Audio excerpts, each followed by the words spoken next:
This week on A7. Dreams, the Soul's Group Chat.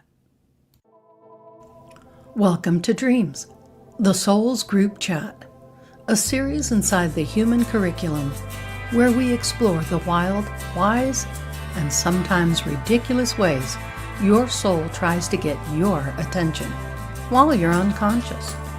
I'm your guide, and today we're starting at the beginning. What dreams actually are, why they speak in symbols, and how to understand the basic architecture of dream communication.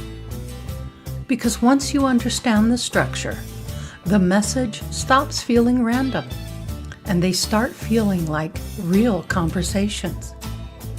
People are hungry for meaning, guidance, and connection to something larger than themselves. Dreams are the most democratic, spiritual technology we have. Everyone dreams, everyone receives messages, everyone is already connected. We all do it every night as we drift off into the dark slumber of the dream state. Dreams are not random. They're not just the subconscious. They are the soul's group chat, a multi-layered conversation between several levels and layers of the subconscious mind that are all part of your dreams. Dreams are the waking self and your higher self, your lineage, as well as your guides helping you to discover your future self. The archetypes of the collective universal field that you are plugged into each night as your body sleeps. Your consciousness is continually expanding and exploring consciousness. Dreams are daily lessons, a feedback loop, a subtle integration of the day's experiences. Dreams are spiritual mentorship, relational mirrors, and a soul-level progress report. There are many types of dreams. Some of them are clearing dreams, those old patterns leaving the system. Rehearsal dreams, which your psyche is preparing for new identity. Threshold dreams that bridge consciousness with the waking self. You have a revelation dream that have directed transmission from higher consciousness. Integration is the key and the dream state purpose. Tapping into this resource is essential for our ascension process. When we understand its message, we integrate the lessons. Tonight, we'll be discussing our dreams and how they are the mind's group chat. You are the ultimate authority as to what your dreams represent. And when you touch on the truth of them, a light bulb moment, you will feel switched on, and you recognize the message, and you see the truth of the transmission.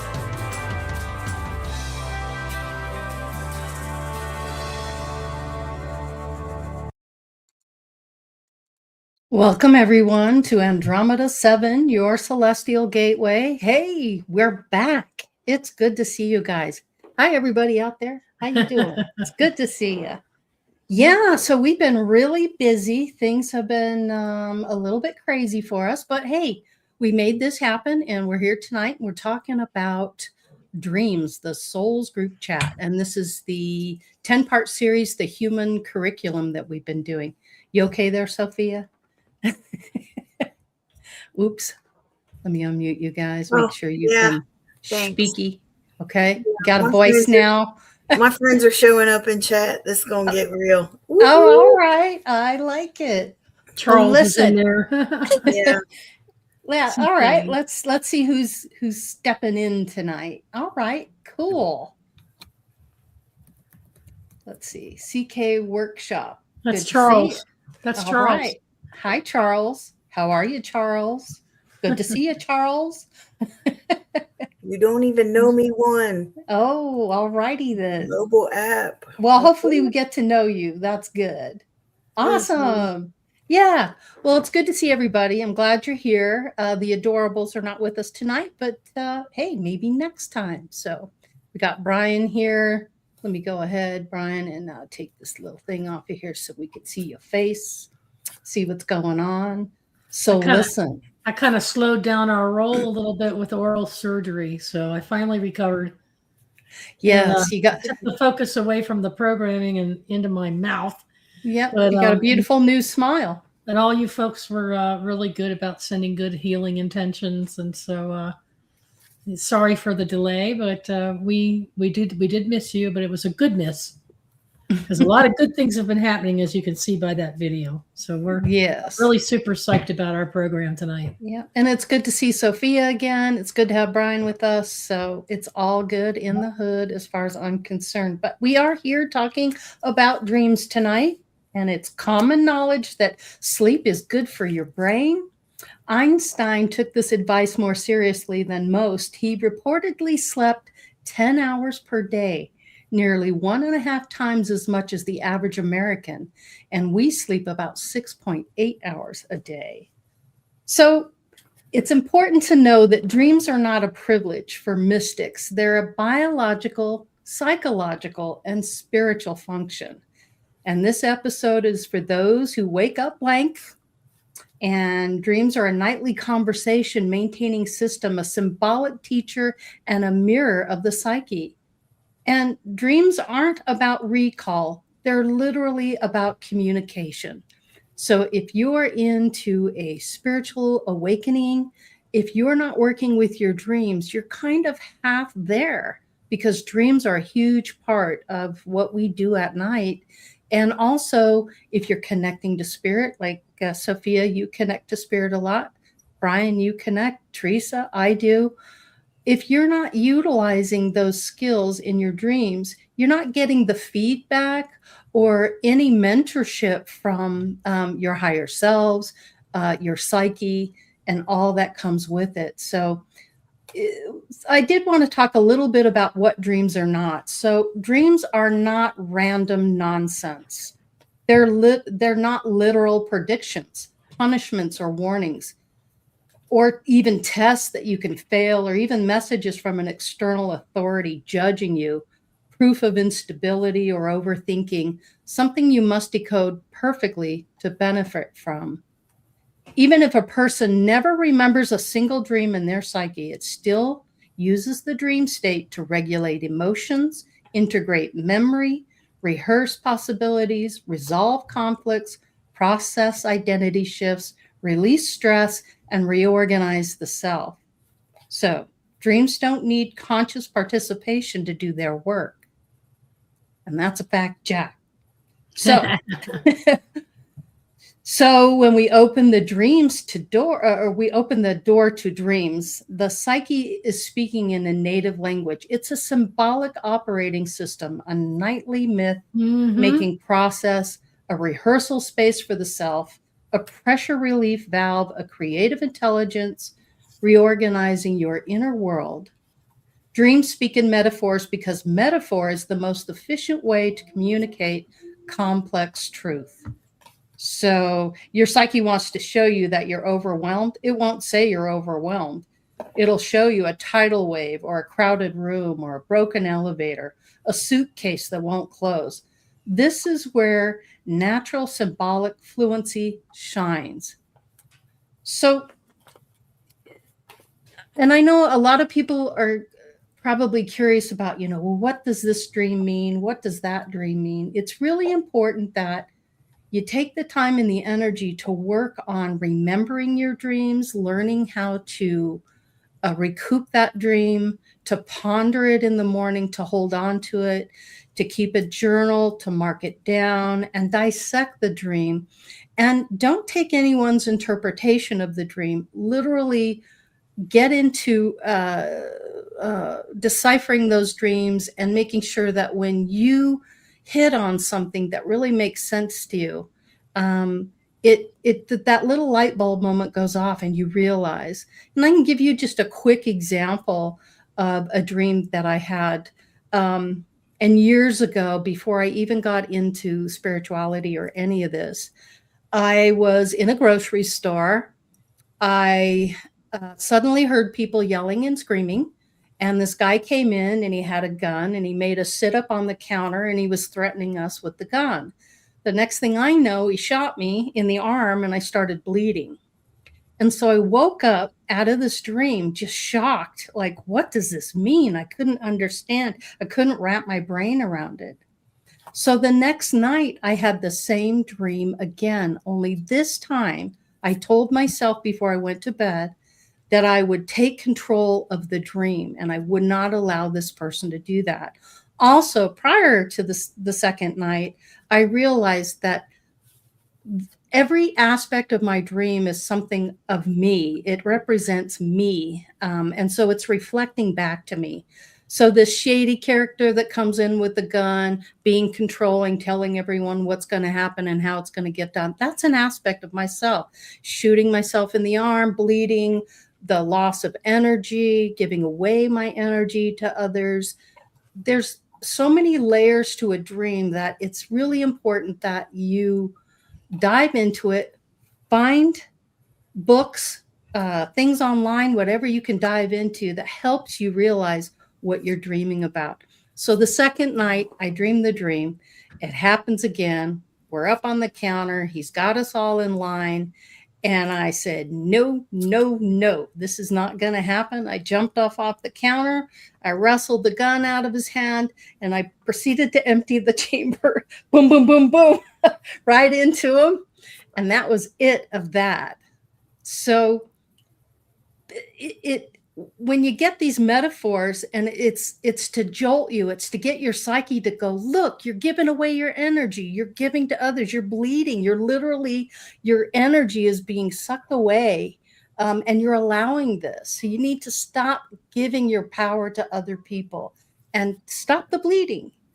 And so that's just a quick kind of and something that's always stuck with me. And ever since then, I did my best to look into my dreams, figure out what they mean, talk to people, read books. Betty Bethard's is a good, self-starter book that gets you into the beginnings, the remedial aspects of it. And then as you get stronger and you can get more into deciphering your dreams, it's all really quite complicated. But if you just look at the dream as always an aspect of yourself, try to understand what it's trying to tell you. Mm-hmm. Sophia, I know you're into your dreams as well. Is there anything you could speak about on this? Is it anything that you've experienced? And what's your take on it? I feel when we dream, it allows us to interact with the collective unconscious. Mm-hmm. That we are, our spirit, if you will, is free to travel. But a lot of people are like, oh, how do I do that? Blah, blah, blah. Well, first of all, don't overthink it. It's that simple as the thoughts are things and energy follows thought. So if you have the same thought that you're going to remember something of your dream and you're going to engage with that part of your spiritual anatomy, it's the intention, it's the preparing to interact with it. So for instance, if you want to remember something, by purposely putting a piece of paper and a pen, next to your bed with the intention that a color, a shape, or a texture, one of the three. And then when you wake up, having that paper there and then color, shape, texture. And even if it's vague, you don't have to wake up and have a matrix dream, where you're dodging, it doesn't have to be that deep, especially if you haven't really remembered them to begin with. It's like warming up an exercise and setting an expectation. Mm-hmm. Working that psyche muscle. Mm-hmm. Mm-hmm. And like you were saying with the metaphors, that part of existence, if you will, because we're all a part of it. We all go to sleep. Mm-hmm. The more you exercise, the stronger and the more power that you'll have. See, I've never had a dream where I've fallen. I've always had dreams where I fly. And I would say that this activity will build your symbolic dictionary, which will also build upon your meditation, and being able to decipher your meditations, because that's how that's the language of that realm, is in symbols, and knowing ourselves is the symbolic dictionary. I could not begin to tell you how much money I've wasted on dream dictionaries, because the symbols are very personal to us. Our dreams aren't going to work with a dictionary that isn't going to make sense to us, because we're the ones that create it. Right. You're the ultimate authority of your dream. It's good practice, though, when you're first starting out. Lori and I were is. having this discussion yesterday. Mm-hmm. It helps to have those tools to learn how to go about looking at things differently, because dreams aren't always what you think they're about. True. And so having these reference guides kind of helps nudge you along a new way or a new paradigm of looking at dreams. With the universal symbols like the Red Cross and doves, where everybody's obvious of what it means, but I think there's different levels of understanding. So for instance, if someone was, you look in a dream dictionary or symbology, you'll see like a dog as a companion, or speaks about friendship and comfort, right? Well, that's not going to mean something to somebody who has been attacked by a dog, right? Mm-hmm. Mm-hmm. So that's where getting away from the book and knowing that you're the author of your own experience, it's terrifying and liberating, because then that's when the homework really starts. So. That's true. Morgan Snow has a comment here. What does it mean if you do not want to leave a dream? I've been there. Yeah, I would say you're in total comfort. It's a comfortable feeling. It's not something that you want to wake up from. It feels good. I'd break it down. I'd write down, how do you feel at the end of the dream? Why did you feel that you didn't want to leave the dream? What was it about the dream that was making you feel that way? Everything that you can gain from the dream, write it down. And I can tell you, one of the really cool things that you can do is sometimes you can look up the word of something, even something as simple as a bridge in your dream. Look it up and see what the literal meaning of it is. And check it, Wikipedia, check that out. And sometimes that will trigger something in you, which is really fascinating. So give that a shot. But if you don't want to wake up from that dream, really look at it and see why it's making you feel that way. Go ahead, Sophia. I've had a couple, and most of the time, if I didn't want to leave the dream, it's generally because there was a loved one or something that reminded me of my loved one in it. So yeah, and it's cool. I feel like if somebody who's in spirit shows up in your dreams, I believe that's them actually interacting. And the thing about it is, I don't feel that you see all like the rough and jagged edges of that person sometimes when that person has the privilege to interact with you. So a lot of people are very different. Yeah. Teresa, go ahead. I agree, Sophia. Absolutely. I've had my best dreams with remembering or holding on to someone I really care about. But I also think, Morgan, it's a sign of security, because you feel secure in the dream. There's something that's going on within that dream that's making you feel really good about yourself. It might be full of reinforcement. And unless you break it down and look at the symbols of what you're seeing and experiencing in the dream, you might not really know. But what's really cool about that is that once you do write it down and start going, now, why would I think about that? Or what is it about that person that made me feel this way? Or where was I? What was the geographic location? Once you map it all out, you can start seeing a story of something that maybe you're trying to create that you don't have in your present waking world. So your subconscious is nudging you and directing you and letting you know you can be free to create. In the subconscious, why not bring it into your reality so that you feel balanced and secure. So I think it's a sign of security. Go ahead, Sophia. I'm sorry.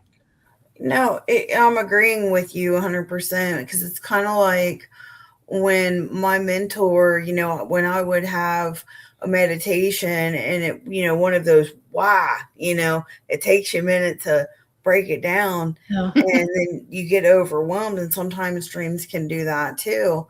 My mentor, Reverend Terry Ryan, oh, hail Terry Ryan. Yeah. Terry. He would tell me, what are you feeling and why? What are you thinking and why? And just keeping it very simple, very honest, like no penmanship, no grammar, no spelling. You chuck all that. I mean, if it turns into a picture instead, just write that. I write it at the top of the sheet. What am I feeling and why? And, I don't have to police myself. I'm being honest, trying to get to the bottom of something.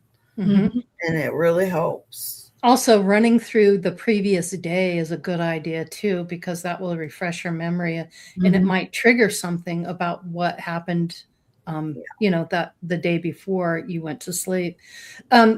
Sophia, you mentioned something that kind of triggered me in a good way. You mentioned that sometimes you see loved ones, and I believe that's very true. Shortly after my father's death, he came to me and he was probably in his, I want to say 35, 40-ish, kind of the prime, and he came to me in the dream and he just gave me a big hug. And I remember being hugged by my dad. And it was very profound because it felt more real than the dream state did. It was, and I think there's a difference between dreaming sometimes and literally having a loved one visit you in your dream state. And that's because you have no resistance.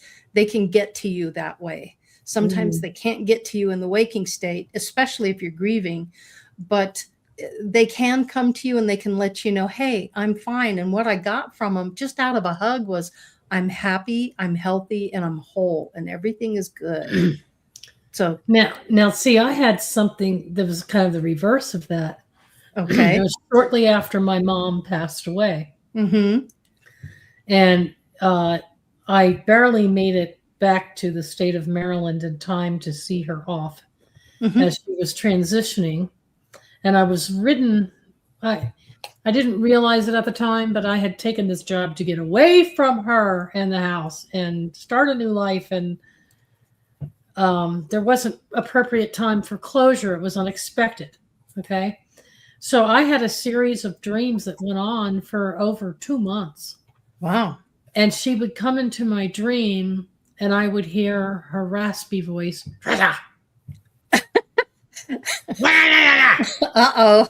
And she complained, was yelling at me, picking on me, sit up straight, poking holes in my very character. And I realized, and it took me a long time to realize, this dream is not about her being angry from the other side against me, because they don't. Yes. That's not my idea of heaven. They're not in that. I know my mom's not in hell because she was a good person. Because I believed in heaven and hell at the time, Yes, yes. In the traditional sense. But I have since let all that go. But what it was a wake-up call to my psyche, to my very soul, saying, hey, you're full of all this crap. You're carrying this load. Why are you feeling this way? And when I wrote it down, I'm like, oh my God, I'm feeling this way because I feel guilty.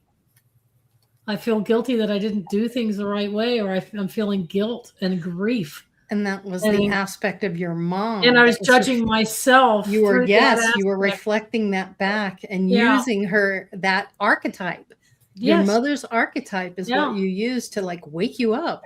Hey. Yeah, but it snapped me right out of it. And I got, whoa. And I was able to move on more effectively with my life as a result of it.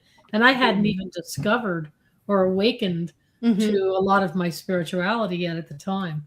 But I didn't do dream analysis or know anything about it. But when you start having it, and then the same thing happened with Dad. And there was always a negative event. And there was always an event that I caused. I caused the boat to sink. I caused the house to spring a leak. It was always something I did, and that was just my processing of my own attitude about things. So, yeah. How about you, Brian? Do you remember your dreams? Do you utilize the dreams? Yeah, I had a recurring dream for a while, and it was Mhm. all about just getting out of the city and getting into the country and getting myself grounded. Mhm. Because I was trapped in the city, they were hunting me down, I couldn't escape, and it was all about just needing to get away from the hustle and bustle of life and get out into the country. Self-imposed limitations on the self. Yeah. Yeah. Yep. One thing I realized when you said metaphors, Mhm. and our dreams are basically subconscious. That's kind of programmed because you got to think the Bible, Jesus talks in metaphors. Look at all the metaphors we have for death. He kicked the bucket, pushing up daisies. Same way with drinking. So that's in our subconscious. So when we have these dreams and they start talking in metaphors, we're used to that because we use the metaphors It's to a express. symbolic intelligence for the psyche. Exactly. Because it can convey, emotion can convey so much more than just words. And that's why you get such rich, deep imagery in your dreams.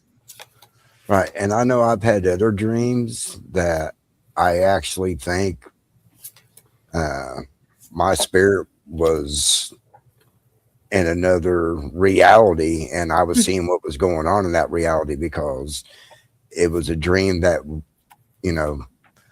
someplace not here on earth, it's like, why am I having this dream? And I think that my spirit actually left and was in another reality, and I was actually visualizing in my dream. Yeah, you do leave your body every single night. There. We all have a small death every night. We leave our bodies. Don't you agree, Sophia? 100%. That's why they call it the little death. Mm-hmm. You may or may not come back. Right. Interesting, Brian. So how did you deal with that? What was your interpretation of that dream? What did you think about that? How did that affect you when you woke up? Well, when I realized that was possibly happening is when I came across a negative entity in my dreams, and there was a battle. And then the next night, it was the same entity, but it brought another entity with it. And that's basically when I told them, I was like, you guys do not want to mess with me because I will obliterate you. I will push you down to where you are almost nothing. I was like, you do not want to do this. So I think sometimes in your dreams, you're actually having to do battles. Mm-hmm. Do you think, Brian, that you're doing battle with the self? That you do a lot of battling with yourself and you see it as something outside of you? Do you think that's possible for you?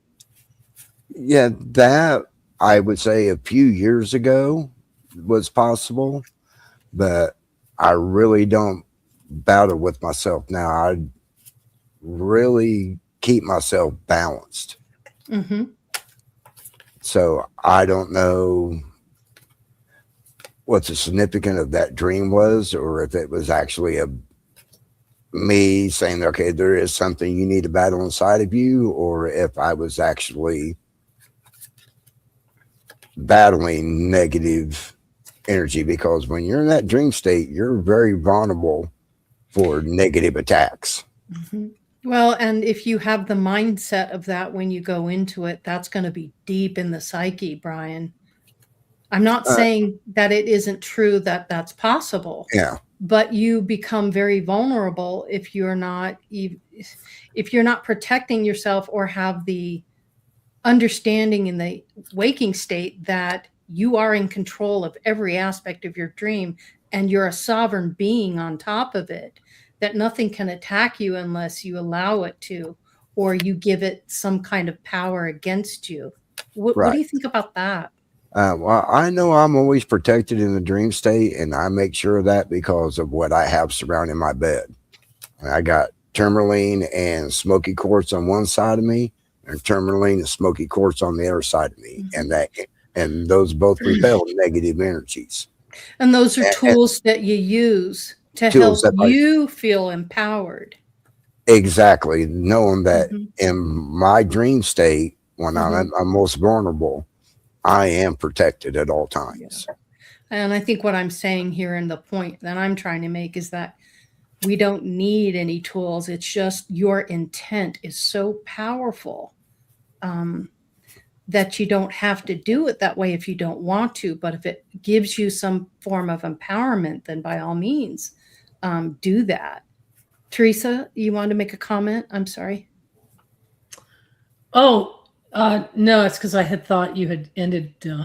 I don't want to add on to that. I want to pick up on two things here. Okay. But if you're finished with Brian, of course. Yeah, go ahead. So Loretta and Morgan, Mhm. these two comments in particular, I just want to have some fun with you here. Sure. I'm shown things that are only possible in dreamland, but I sometimes fail to see how they transfer to here. I get insights often, however. That's good to know. And then Morgan says, I had a nightmare for years about being lost and nobody would help me find my way. It stopped when I realized it was a traumatic event when I was little and got lost. Now, let me just give you, for instance, here to both of you. Go Let's just ahead. give you, for instance. Mhm. Okay.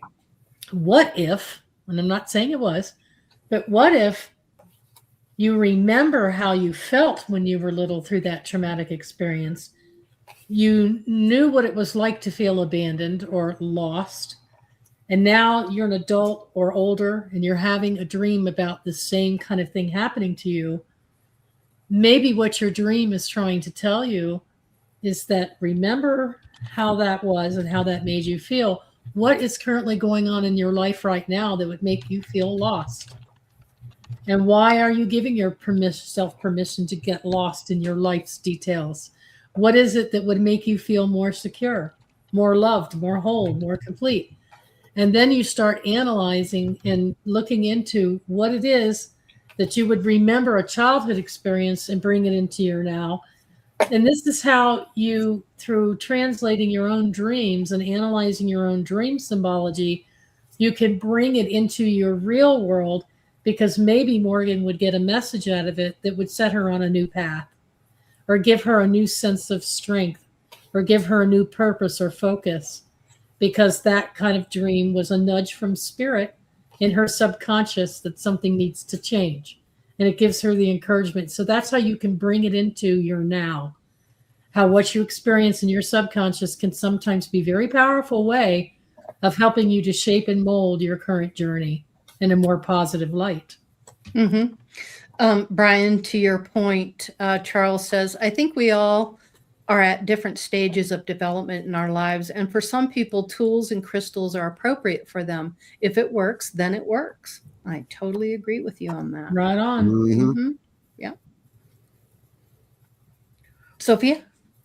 As far as what Brian does with the crystals, I feel that crystals and whatnot are ally energy, to assist us so for instance, like shungite, if I'm navigating some very toxic energy, okay, it's not that the crystal is doing the job for me.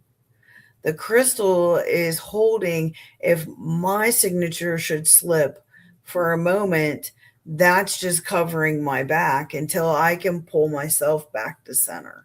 Right. But like Charles and Brian said, everybody uses them differently. That's just how I work with them. And there are certain crystals that I've used and for a season, and I've moved on to something else, and that's completely normal too. And you can use them in meditation and dream work. I would say any kind of pointed crystal can kind of disrupt energy in a sleeping area. At least it does for me. There's some people, they may put that in the room, they just sleep like milk drunk baby. Get down with yourself. But there is some common knowledge, Yeah. that's kind of universal too. Yeah, and remember, crystals are kind of like whales. They hold memory and history.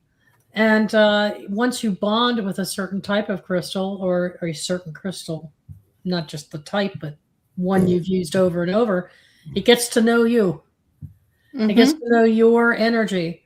Right. And it combines and helps. And to me, crystals will boost my abilities. They give me the extra energy, the focus. They just help me to focus, just like a pendulum helps people focus when they have questions for spirit. And I recently just, this past week, put a piece of the black crystal in each tourmaline in each corner of the house, because I was doing something specific in that room. And I'm working with spirit more now. Lori and I both are working with spirit.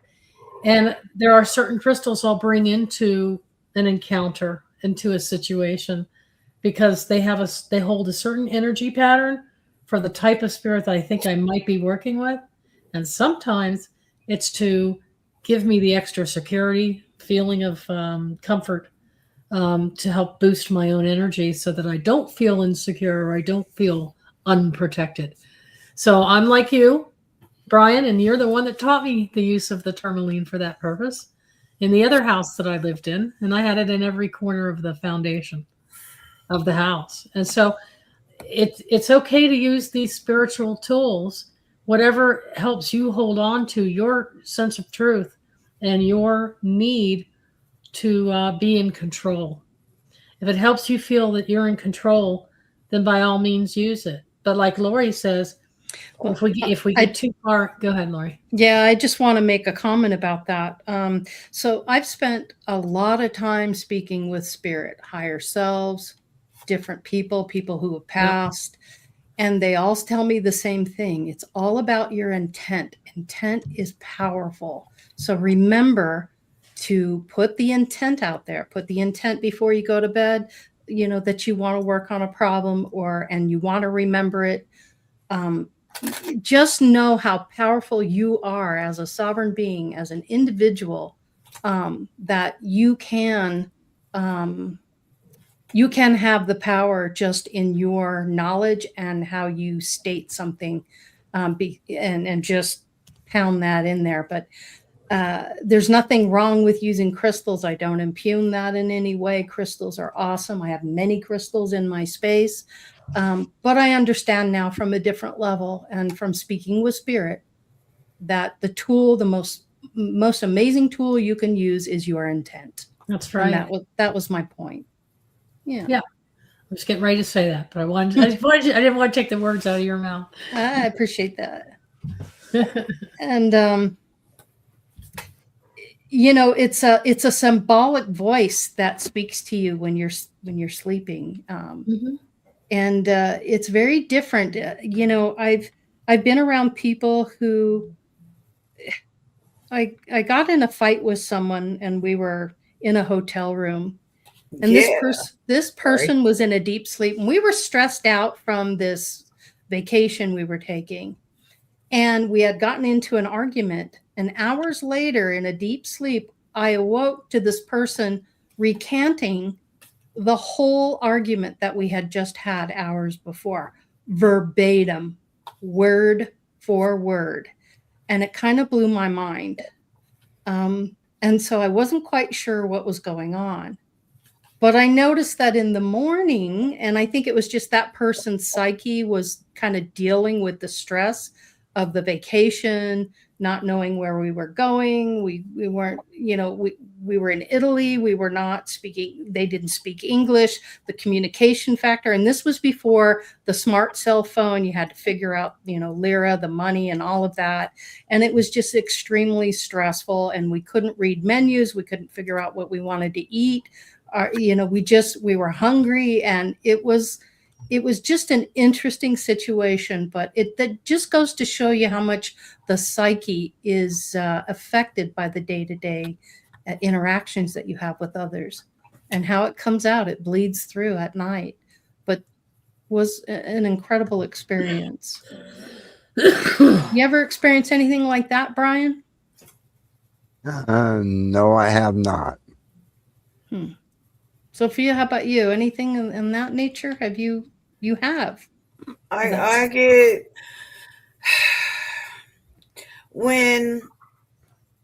so birds of a feather flock together, right? And there are certain people that are very gifted at a dream and astral projection, dream sharing, like people that purpose. And I have had a very similar experience where something happens, and then over the night during the dream, there were similar dreams that happened. And then the next time I saw that person, they were singing a different tune. So not identical, but I understand where you're coming from. So it's just kind of like, I think it could be either our higher selves. It could be maybe one of their guides is like, hey, maybe you might want to rethink that. And that was the feeling I got from it. But it was the strangest thing to have them verbally speaking it out loud and knowing exactly the verbiage they used prior to the argument. I mean, we were in this discussion, in this argument, and then to have them recant that whole thing word for word as it happened before, that just kind of spoke to me about how deep that went into the psyche. Right. But to physically say it. We got questions. What's going on down here? Charles, black or white dreams. I have never had a black and white dream ever. All of my stuff is always full color, like I'm awake. What about you, GB? Do you ever dream in black and white? No, always in color. Me too. Always in color as well, but that's interesting. Yeah, I've had a few black and white only dreams. Really?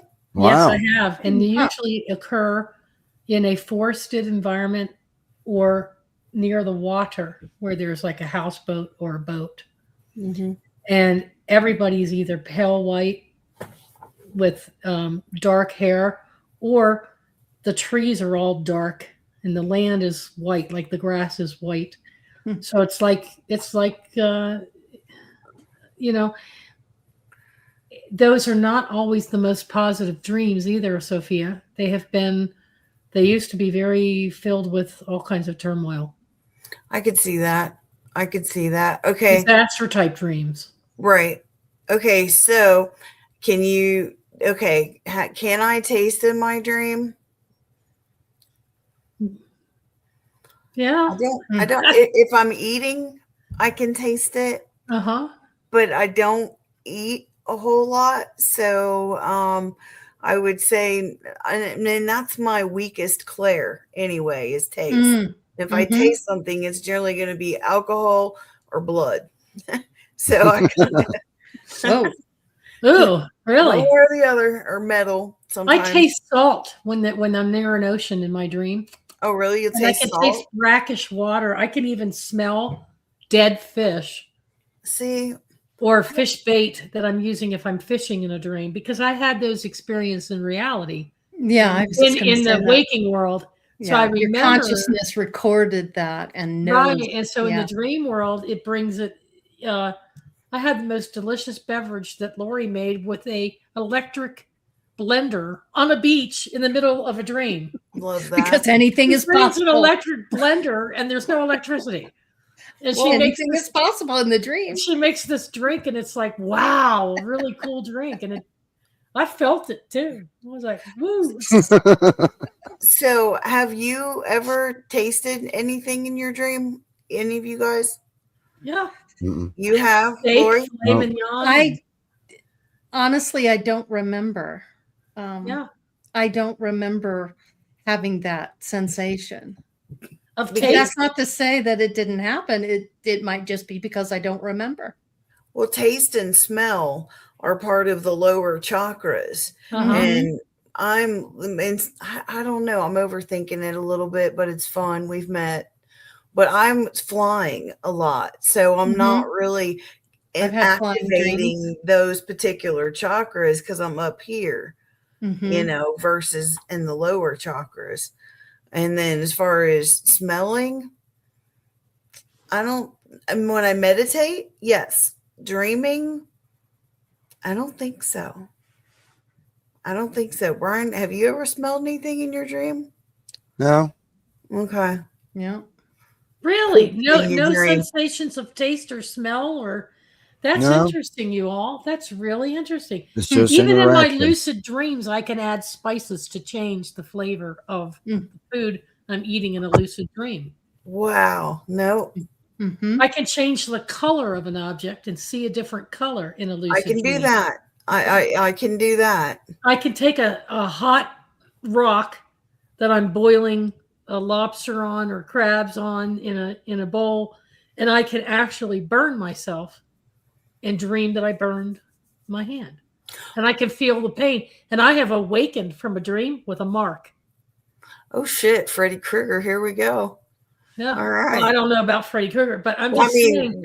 bringing it back through and from a dream. Yep. That's what my reference Yes. was. How Yeah, about what this was one? that? Do you feel hot or cold in your dreams? I can. No. Not very often. I would say no.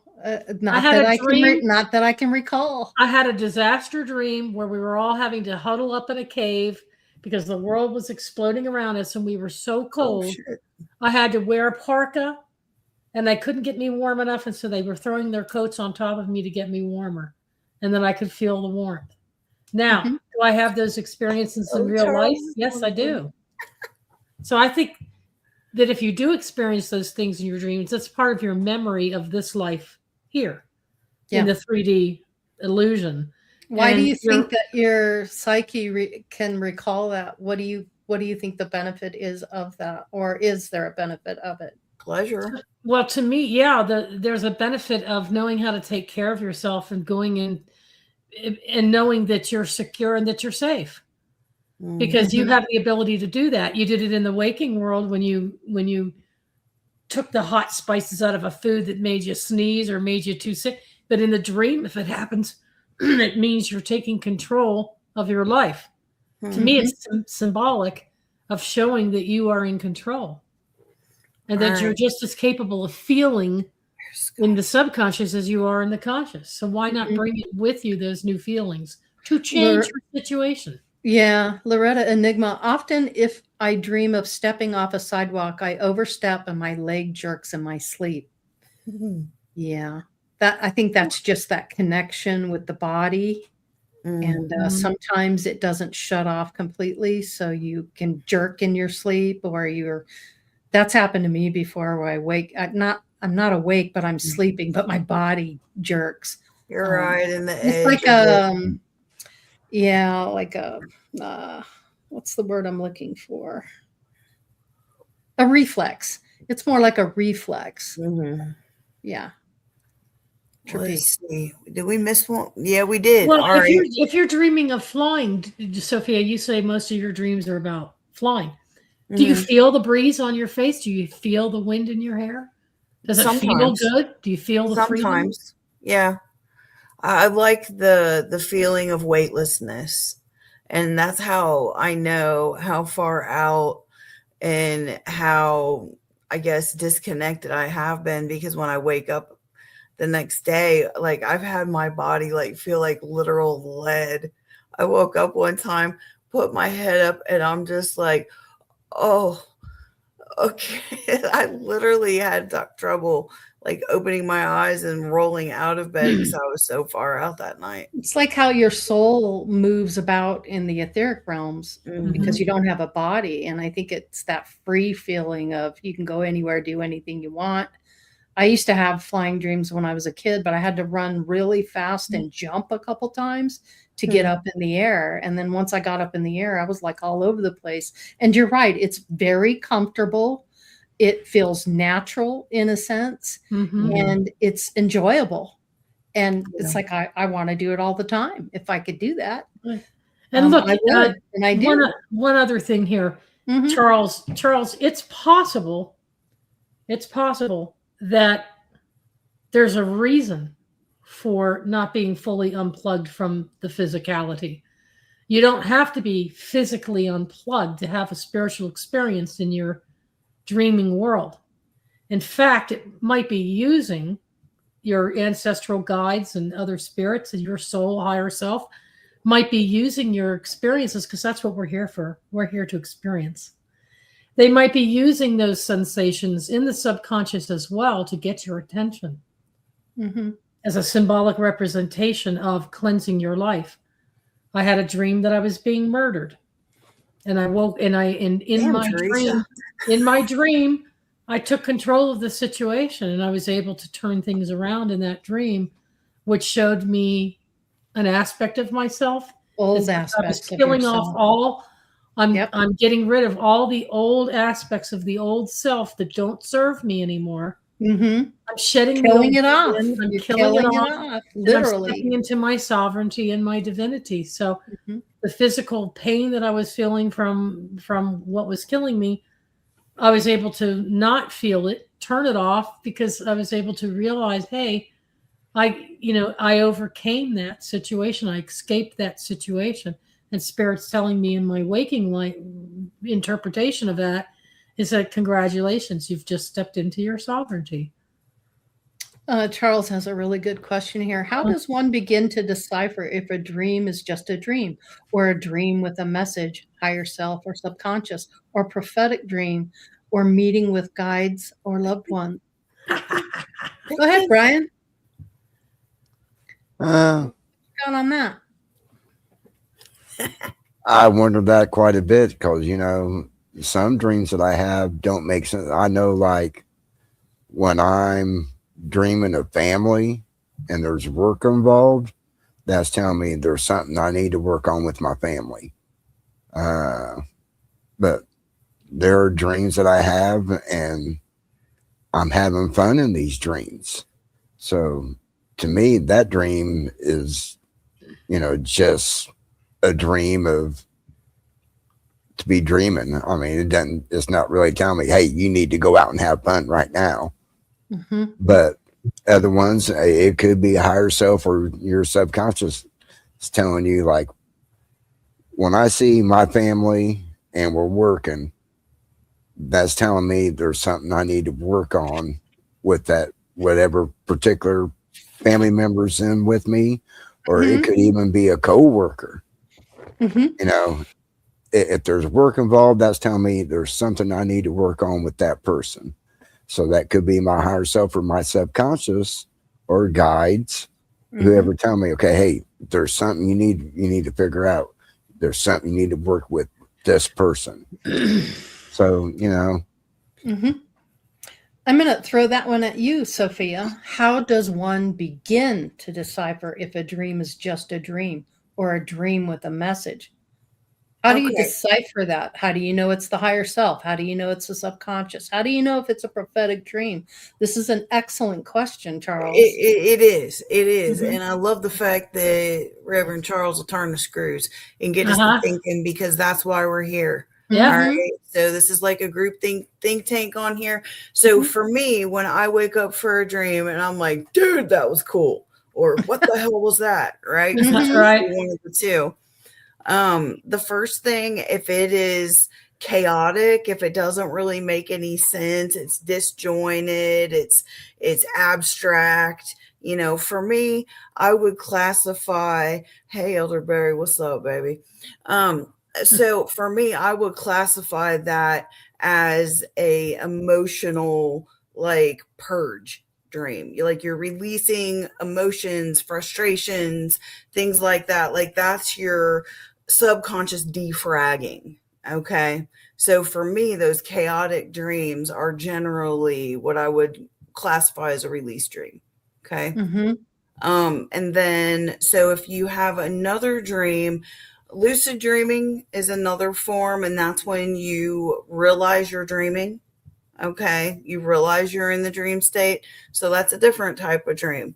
Prophetic dreams is where, for me, when I have a prophetic dream, there's more gravity to the space that I'm sharing. It's very, for me, they're very poetic because I'm a very poetic person. There'll be some kind of symbolism that resonates with things that have already happened.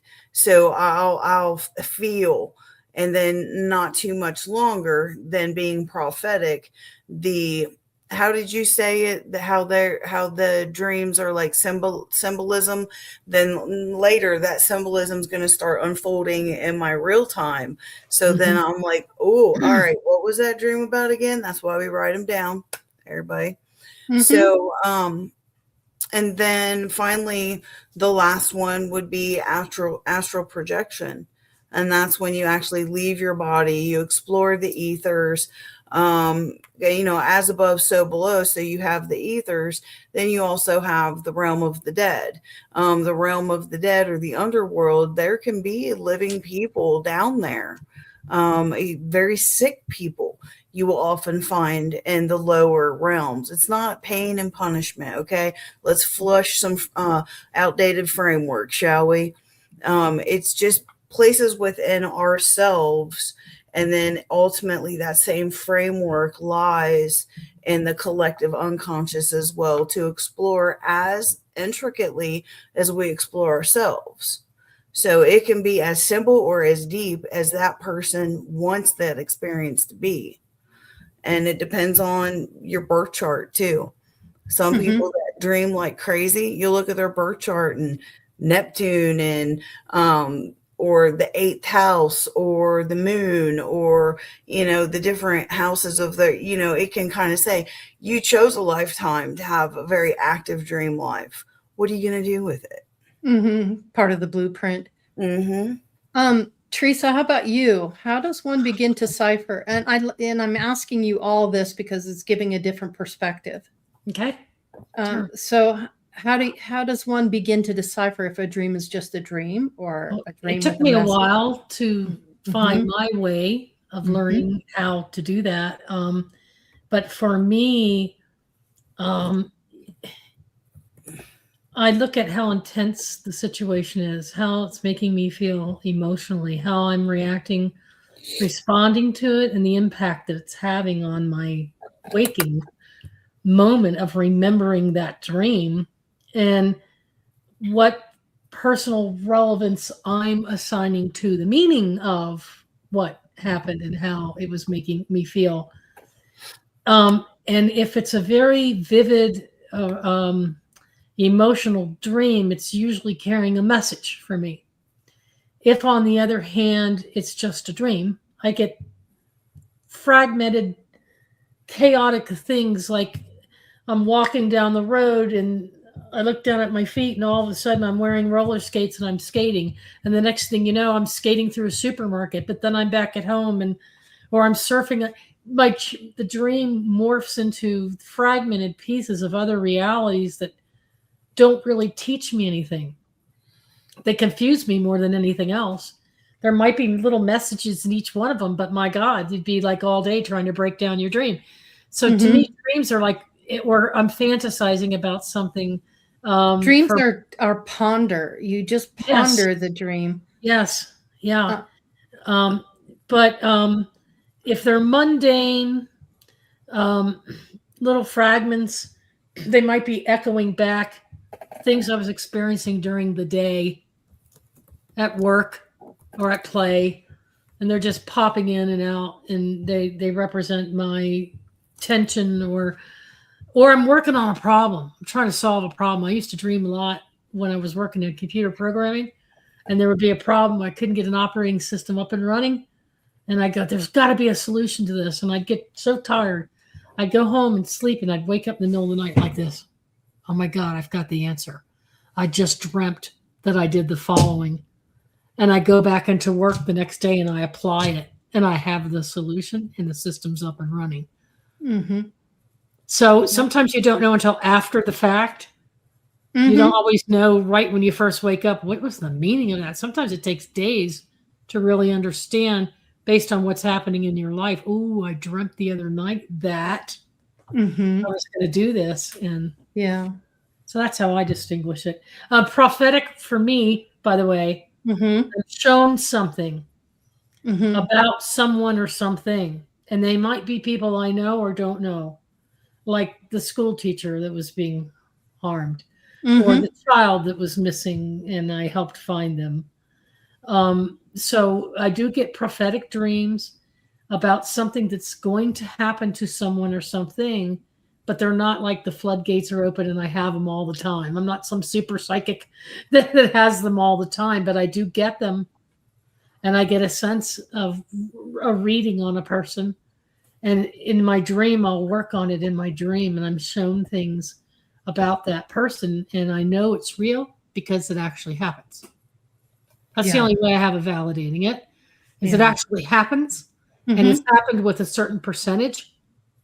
So I've come to rely on it, and I know I just had a prophetic dream. Mm-hmm. I can identify it now because I know they're real. Yeah. Okay.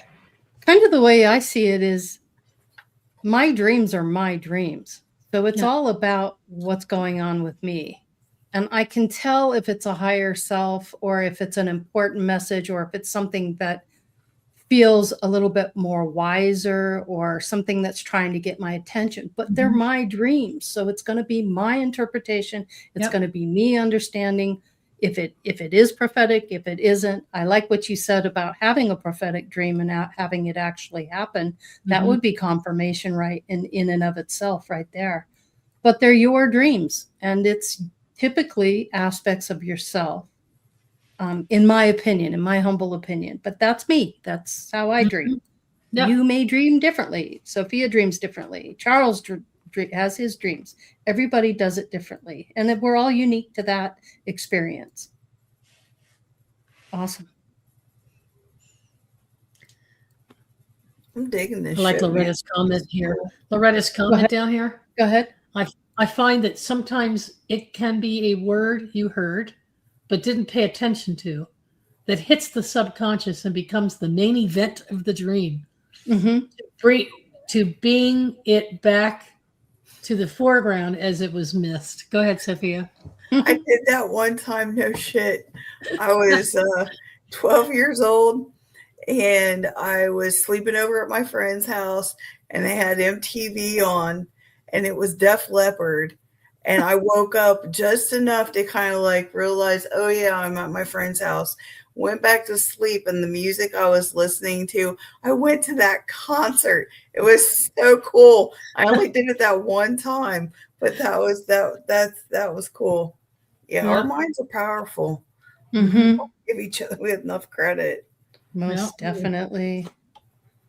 Brian, do you have a dream that really stuck out at you, that just really got under your skin, that kind of made you wonder what was really going on, and it affected you throughout the day?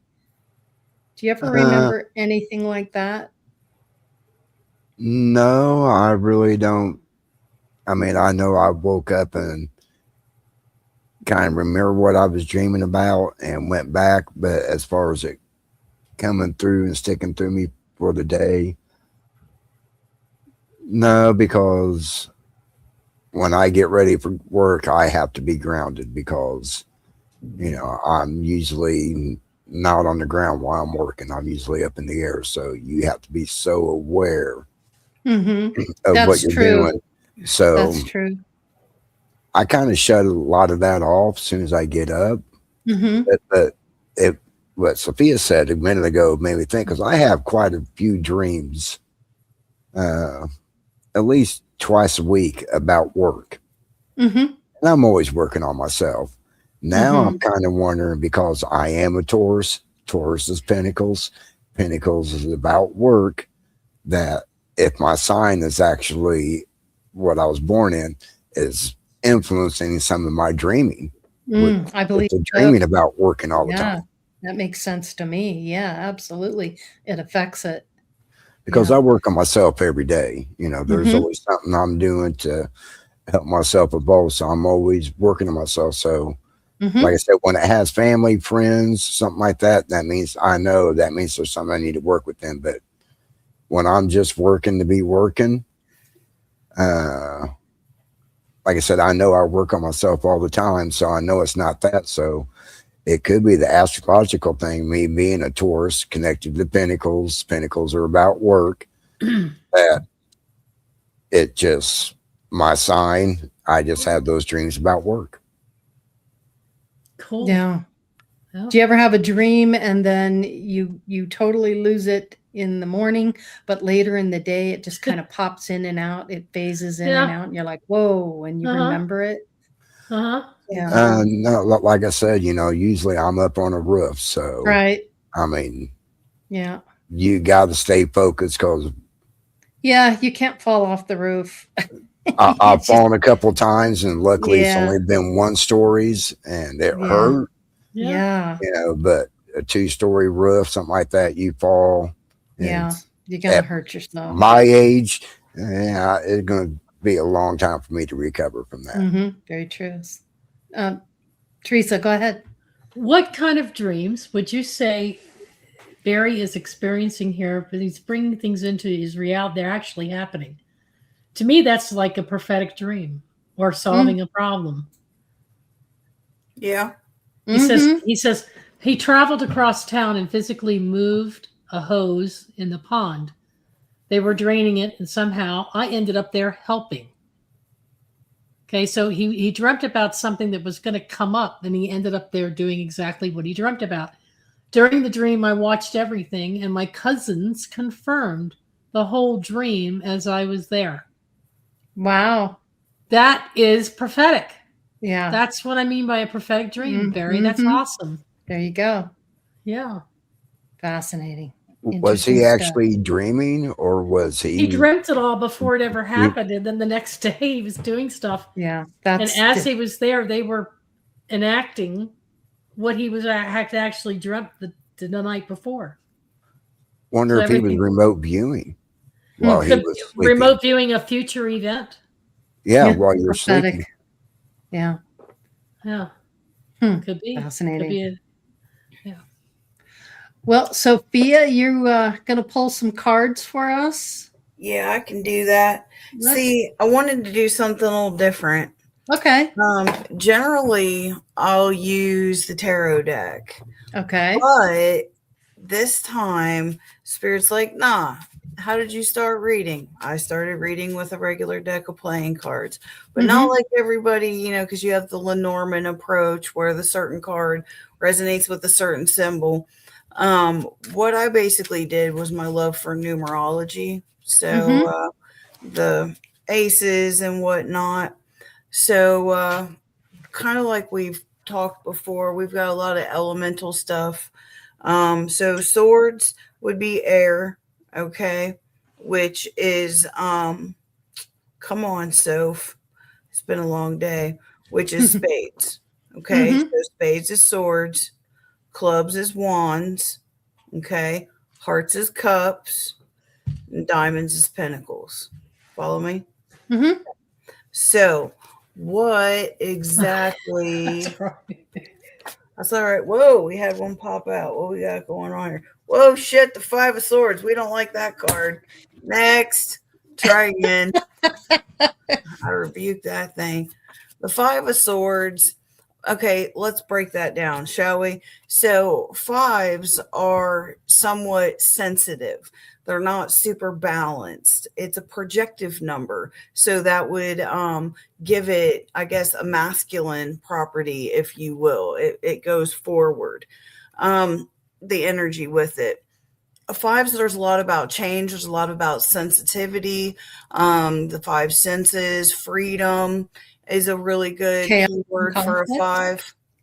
So the Five of Swords in the tarot, it comes out as a challenge card, kind of Okay. like somebody won, somebody lost, defeat, sometimes deception. But for me, what all hail Sharon Kenton, she required me to look at both sides of the card and not just to sit in my default. So the Five of Swords can also mean a change. There's the five. And then the sword, which is energy of the East, which is thought and intention. So not diving into, I get this card means this every time kind of shit. No, let's stretch a little bit, shall we? So this is basically saying the freedom of our thoughts. And with the freedom of the thoughts, knowing that can be a delicate and unstable kind of experience sometimes. Mm-hmm. So knowledge is power. All right, Spirit, what's next? Let's ask a question. That one just said hello, and we dealt with it. Any questions? Easy on the Milky Way, Soul Tribe. What's up, buddy? Scotty Boy needs to roll his butt up in here.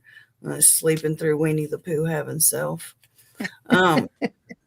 What kind of a question do we want to put out there? No politics. I don't Right. do bullshit. I got my Let's stick with the theme about dreaming. Okay. What can the cards kind of tell us about dreaming? All right. Let us ask the cards. Mm-hmm. What? Sorry, dudes. All right, let's try that again. Ribbit. Yeah. Whoa, there we go. Aw, love you, Spirit. Okay, so this would be the Two of Cups. Mm-hmm. Okay, so dreaming is very energy of the West. Okay, very psychic, back of the mind, unconscious, subconscious type energy. A number of the High Priestess is connected to the unconscious and the pursuing of knowledge and very watery type connection. So your dreams can really choose about cooperation and trust and balance would be another good word for the two. But as far as the hearts and the cups, it's like having balance and cooperation, not only within ourselves and in an emotional, which is what cups is, way, but our dreams, if we use them in a, I guess, healthy fashion, Yeah. they can really help us discover who we are and the inner workings of the connections within ourselves. Yeah. Yep. That was all. Curtsy. Thank you. Welcome. Thank you very much. Let's see. We got more questions. How many Let's see. people we got in the chat right now? That's a good crew. Mm-hmm. Dig it. Anybody have a dream that Question? sticks out for them? Maybe. The comments pain about the- question, Lori. Okay. Did you see that? Charles threw that out there. Yes, he did. He said, "What if Do we feel pain? do we feel pain?" Yeah. Yes. You do, Teresa? Okay. Yeah, you can. I would say yeah. In fact, I've heard people wake up from dreams and have heart attacks That's because their pleasant. dream was so vivid and they felt the pain so much. Oh, People wake up and have problems. Physical pain, emotional pain. Okay, so I've never felt pain, but one time Mm-hmm. in my sleep. Mm-hmm. It was I guess, somewhat of an encrypted prophetic dream. But in this dream, I was being my prankster. Imagine that, having self. And I was walking around the neighborhood with one of my friends. I was probably about 11. And we'd walk around at night when it was quiet, when you're supposed to be in the house. Go figure. And I'm like, well, I'm going to lay down. You know how they have those like power stations where you got that big metal box, like in the middle of the neighborhood. So I'm like, I'm just going to lay on this box, and then I'm going to pretend that I'm possessed and I'm going to wake up and scare the shit out of her, because it was right around Halloween. Well, I do that. I lay down and I open my eyes and she's like right before me, but her face is all like burnt and like peeling off. And past her is the biggest bright white full moon I could possibly imagine.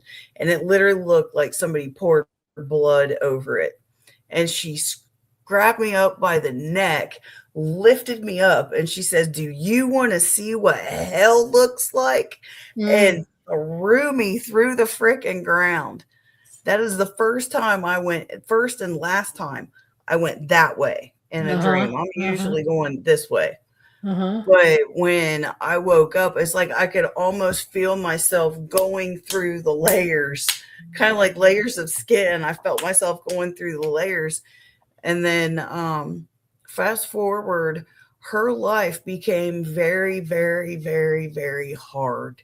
Both of our lives did. We were not fortunate teenagers or young adults. But when it said, "Do you want to see what hell looks like?" she lived the hell that I dodged, literally. And I guess that was Spirit's way of saying, be grateful and pray for those that are struggling. But yeah, it's the only time I've had a dream painful. So, Loretta, Lori, with all the dreams you've had, you've never felt pain? You've never felt pleasure? Emotional. I feel it emotionally. Yeah. I would say yes. Okay, but you've never felt your shoulder hurt or your leg hurt in a dream? If physically I'm feeling something in my physical, it can bleed through into my dream state. Yeah. Yes. Okay. I Yeah. thought so. I woke up in pain, but I think that was more of me getting into such a deep sleep that I did not move. I laid in the same position for hours, which caused feel the pain heavy to matter. Yeah, when exactly. you wake up. Sometimes when I wake up, I feel really light and energetic, and other times my body feels heavier than it did all day long walking around in the physical. It just felt heavy. And I think it's just when you get in those deep, deep REM sleeps and you're so disconnected from the body that when you come back into the body, it feels heavy because you've been out there all night long doing your thing, and then you got to come back into the body. And sometimes that's difficult. But Sophia, Loretta's got a question. I keep getting there you go. I keep getting some kind of download of info in my dreams about how things work. This realm, for instance, and it's by some higher level entity. What can the cards tell me about that? Is it by some higher level of entity? What do you think about that? Well, it's interesting because the card we talked about a little bit ago came back out. That would be the Five of Swords. Ooh. So I'm rereading the question. That way, when I get wound up, it's in the right ballpark.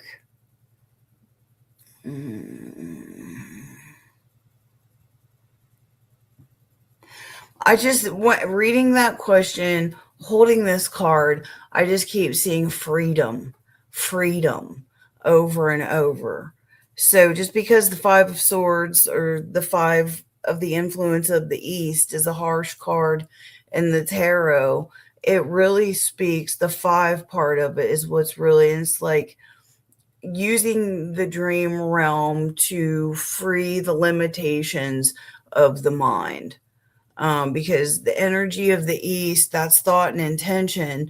So that's just the math that they're showing me is like your guides are using the dream time to give you, for instances or downloads and scenarios.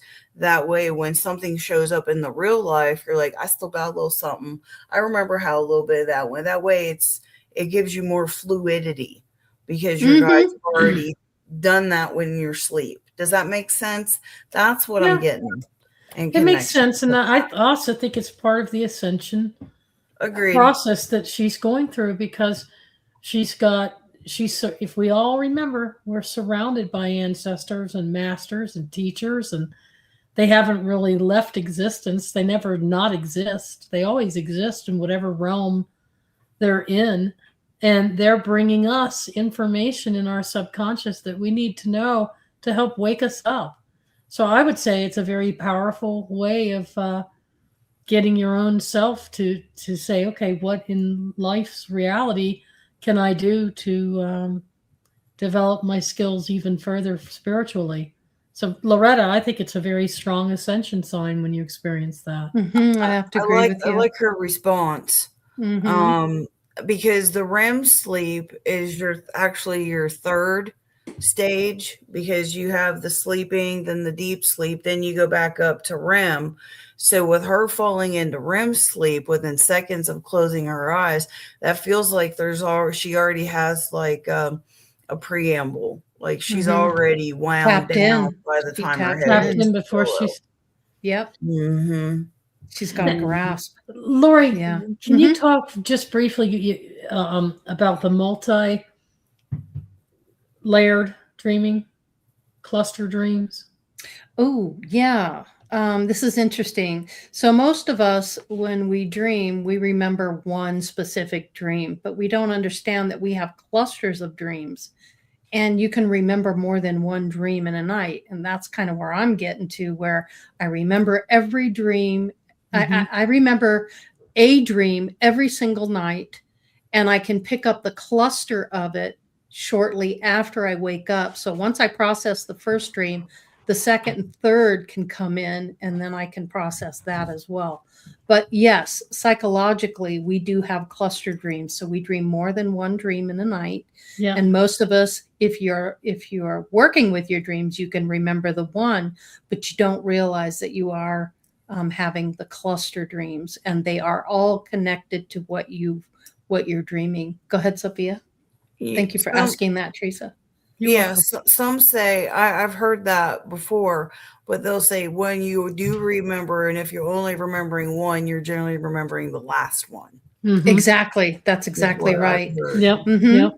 So I'll wake up in the middle of the night, and I will process the dream. I'll think about it. I'll record it. Believe it or not, I will literally record it. And then I'll go back to sleep, and then I'll wake up with another dream. And then I start patching the dreams together, and I can get 2 to 3 dreams in a night that I can remember. And then I break it all down. And then it's just fascinating what comes from it. It's very enlightening, and and I feel a lot of it comes from the higher self, believe it or not. Go ahead, Teresa. Okay, so I tapped into some of my guides this afternoon. I said, what can you tell me? Yeah, nice. Especially Josh, the new one who's acting like a new gatekeeper for the community. Excellent. And I said, what can you have me share about this multi-layered dreaming that we're both having, you more so than me, but I'm having some too. And so I wanted to get their understanding, and I jotted down from this transmission. They are functioning as a mirror to your inner self, and they're highlighting for you what needs the most attention in your life. Like any unresolved fears that you might be having, or relationships requiring gifts you haven't really tapped into that you could be sharing more, or some type of healing. So it's a profound self-understanding. Also, access to your higher guidance. These dreams are transmissions you are receiving, both of you, from your soul, your other spirit guides, and tapping into your own divinity. We talked it's about your that. Team. Your team. We talked about that, right? Yep. But you're also tapping into versions of your higher self.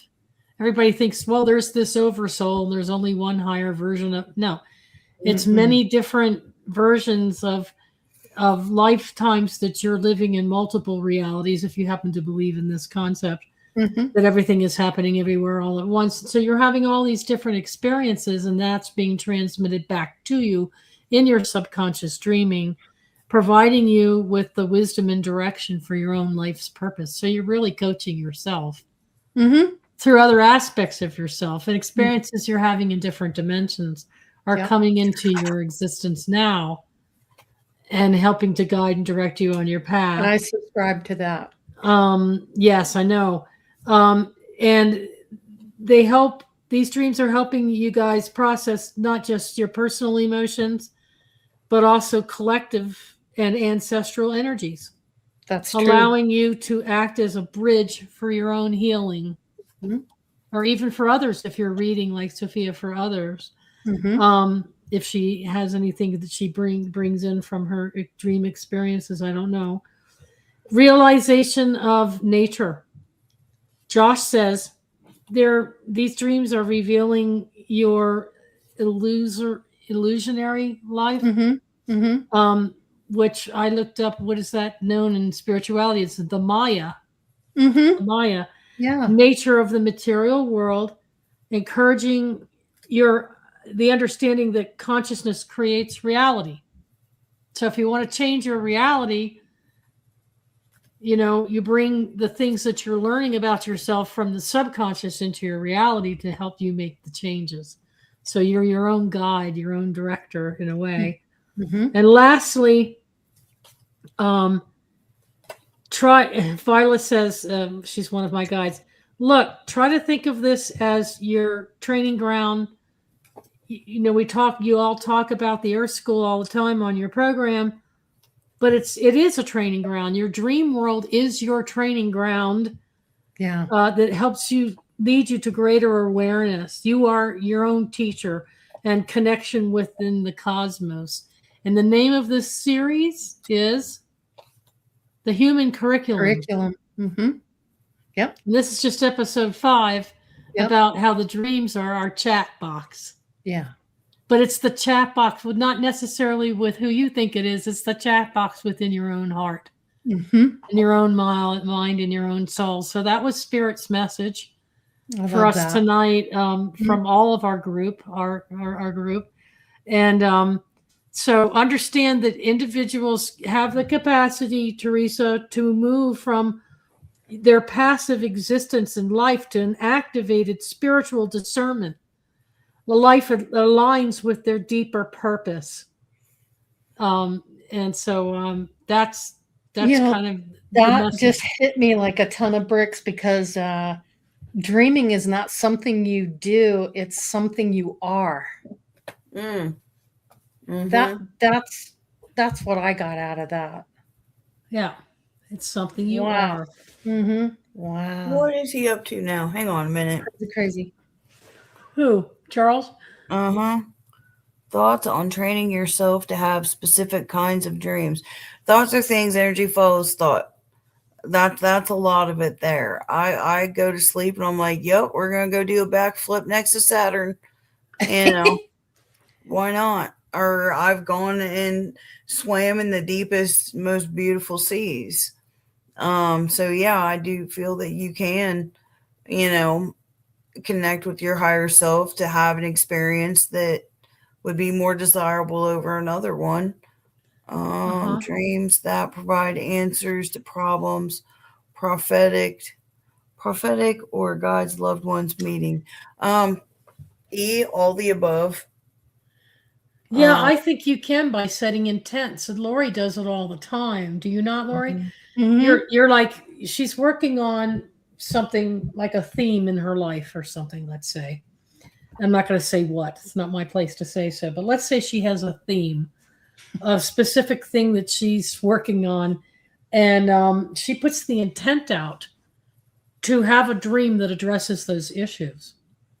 And Spirit responds to her in the dream. I'm asking the question.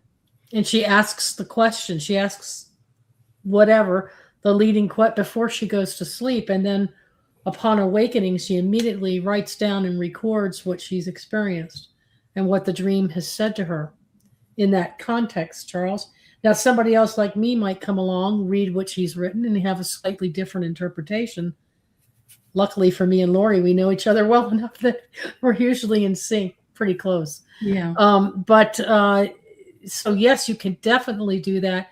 I was having issues of forgiveness with someone in my life that I'm highly connected to, and feelings of persecution and being picked on, and I had to let that go. And it took me quite some time, but I was asking Spirit before I went to bed, show me, is this my attitude that needs adjusting, or am I creating this? So it was an unraveling and a series, or like a workshop, Charles. It was like a psychological workshop. I didn't have a counselor, so my counselor was me and my higher self and my guides. Every day, And they every helped me day. to release. They helped me to release, and now the relationship is right where it needs to be, and I'm where I need to be, and he's off doing his thing. And but it was a lot of letting go from that, and so you can train yourself. Yeah. Yep. Super powerful. Intent is super powerful. Yeah. Yeah. Especially when you believe it 100%. Mhm. Yeah. Stand in your power. Yeah. Well, let's get to final thoughts. Grandpa Brian, final thoughts about the topic tonight. You have to use your discernment on dreams. Dreams can be dreams.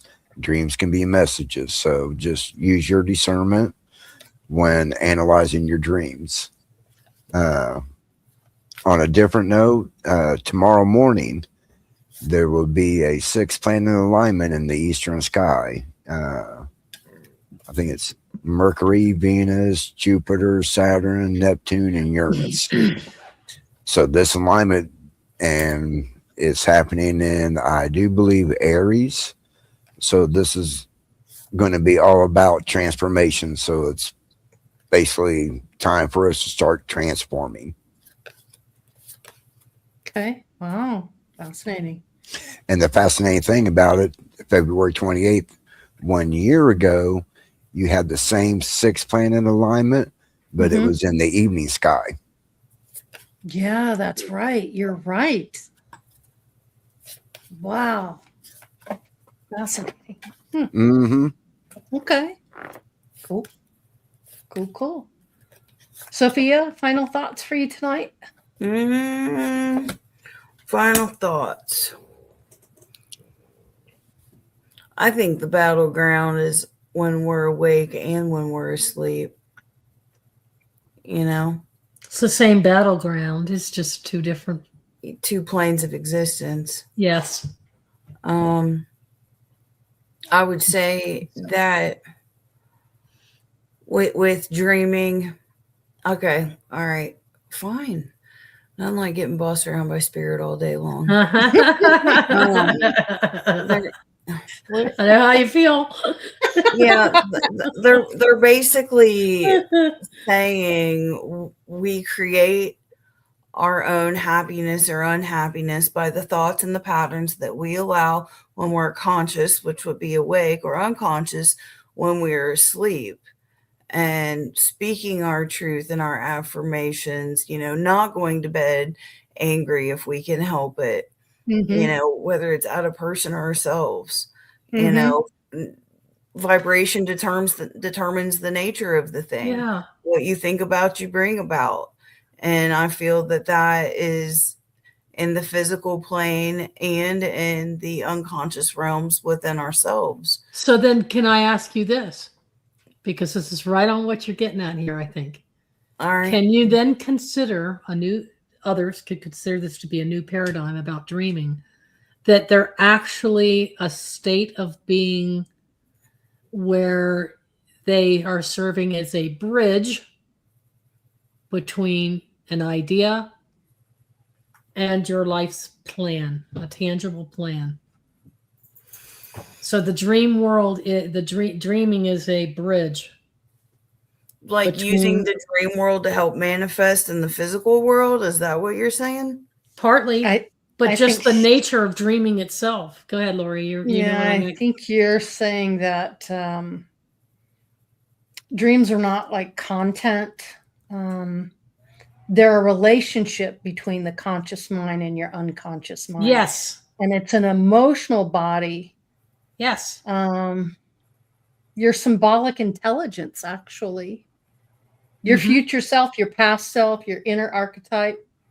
Even Yep. if you don't remember the conversation, it's the relationship is active. Yeah, you're bridging between ideas about who you think you are or what you know yourself to be, and the reality of what you've created here, Hmm. or can create, or still create if you want to change something. Yeah, Right, Sophia? If you're still alive, you can change whatever you want. right. You certainly can. I Well, mean, your soul exists whether you have a human body or not. That's true.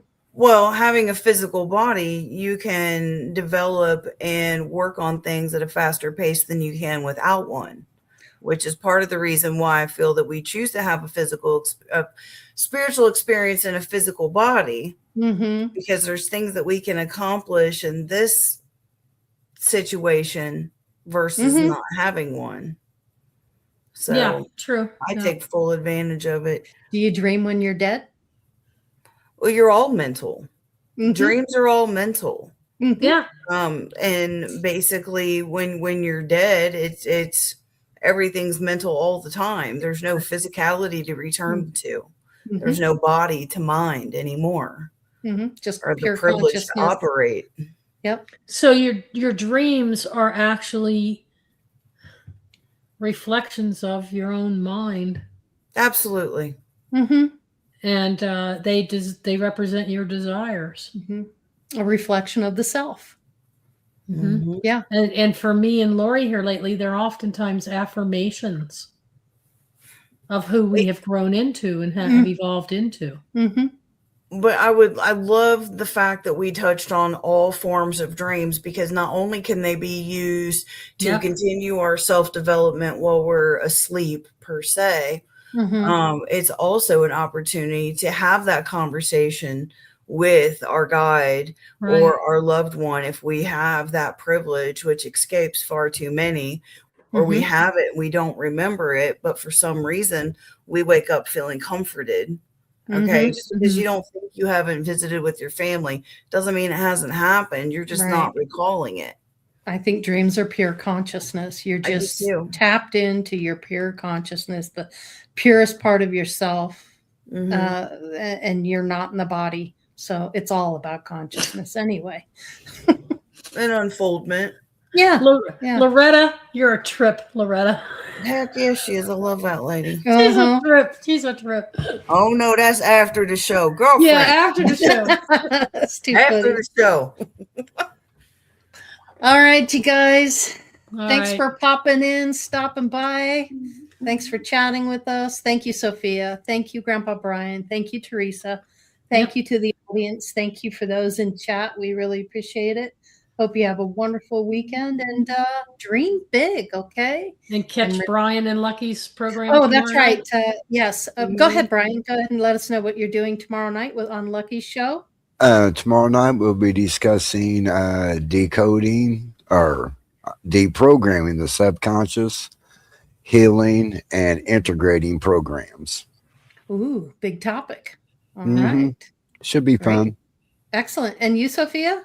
Thank you, Brian. Tomorrow is the first psychic fair that I'm participating in. This is a new one. Oh, hey, what time tomorrow, GB? Loretta's asking. 8 p.m. Eastern on Okay. Lucky Stone 888. Okay. Sweet. Got it. Tomorrow is the inaugural psychic fair at All Souls Unitarian Church in Indianapolis. It's from 11 to Cool.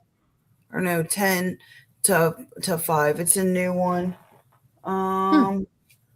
But that'll be tomorrow, so that'll be fun.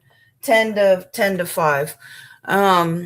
So if you guys are in the Indy area, I'll be giving readings there, and then Okay. I'll be at the shop on Sunday, then the Muggle Hustle on Monday. I'll be at Mogul camp next Mogul weekend. hustle. Let me tell you, this used to be sign language. This used to be sign language for husband. This is now sign language for husband. Muggle. Yeah, husband. I love that dude. What's it now? It's there are degrees. Yes, there are degrees. So yeah, Lori. Muggle hustle. 11 years later, it's still doing something for me. Oh, that's good. That's Awesome. good. Ugh. Good, good, So other good. than that, it's good to Yep. see everybody. Life is good. Yeah. Yes. Yeah, it is good to see everyone. Yeah. All right, you guys. Well, enjoy the week. Remember your dreams, jot them down. Yeah. Dream big and be in love, be in joy, everybody, and just treat people the way you want to be treated. Just have love in your heart for yourself and for others. Okay, it's All really right. that simple. That All right. is truth. That Peace is out, true. everyone. We'll see you next time. Later. Many Bye-bye. blessings to everyone. Bye bye.